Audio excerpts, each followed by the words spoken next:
Donc, dans cette vidéo, on va voir juste une petite classe. Donc, c'est la classe non-gutter. Donc, c'est pour enlever l'espace supplémentaire donc à l'intérieur de nos colonnes. Donc, on va faire vite fait un petit exemple. Donc, ici, c'est la classe H1. Donc, on va faire H1. Donc, c'est la classe non,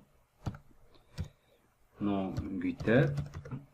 Donc, on va prendre un exemple directement. Ça c'est en P, c'est pour enlever donc l'espace,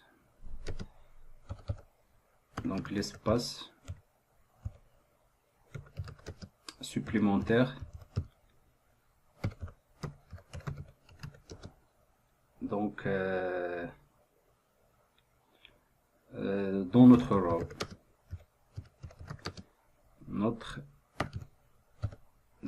donc on va faire un exemple. Donc on crée un div, on va créer un div dans lequel on va créer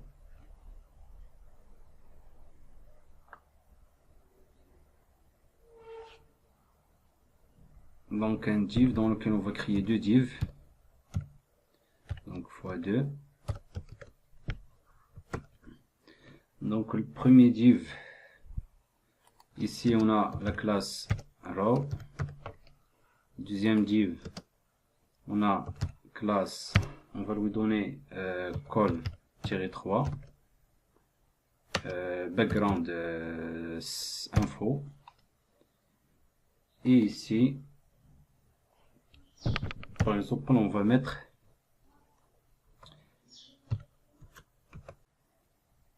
OK. Donc on va faire, par exemple, on va recopier ça. Donc juste pour faire un peu de texte. Donc à l'intérieur dans notre div ou bien dans notre colonne. Et la deuxième colonne, on va lui donner une classe. Comme on a donné ici la classe col3, ici on va donner classe col-9 pour que la somme soit 12 comme on a dit au début. Donc le background, on nous donne success.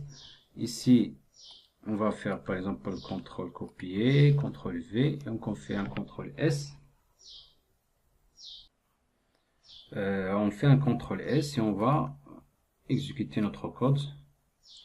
Donc voilà, comme vous voyez ici, donc je vais faire une petite modification ici.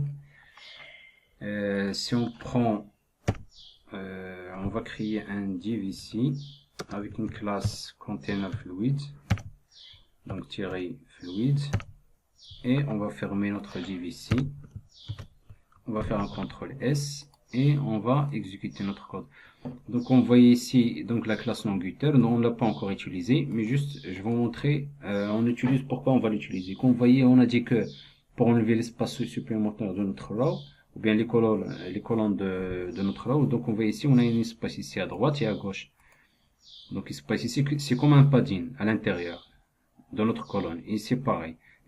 Si vous voulez pas utiliser ça, cet espace, donc il suffit juste d'ajouter donc la classe non gutter à votre div row. Donc ici, on va faire CTRL V, CTRL S et on va actualiser notre page. Donc vous voyez ici, il n'y a pas, voilà, donc on n'a pas plus d'espace. Voilà, donc merci pour votre attention. Donc on a terminé notre chapitre concernant le système de grille de Bootstrap 4. Donc voilà, si vous avez des questions, laissez-moi un commentaire. Donc si vous avez par exemple des propositions que vous voulez que je fasse une vidéo, donc n'hésitez pas. Et n'oubliez pas de partager la vidéo si vous trouvez que c'est bénéfique pour d'autres personnes. Donc le partager et un soutien avec un like. Et n'oubliez pas de vous abonner aussi. Donc vous avez 4 choses à faire.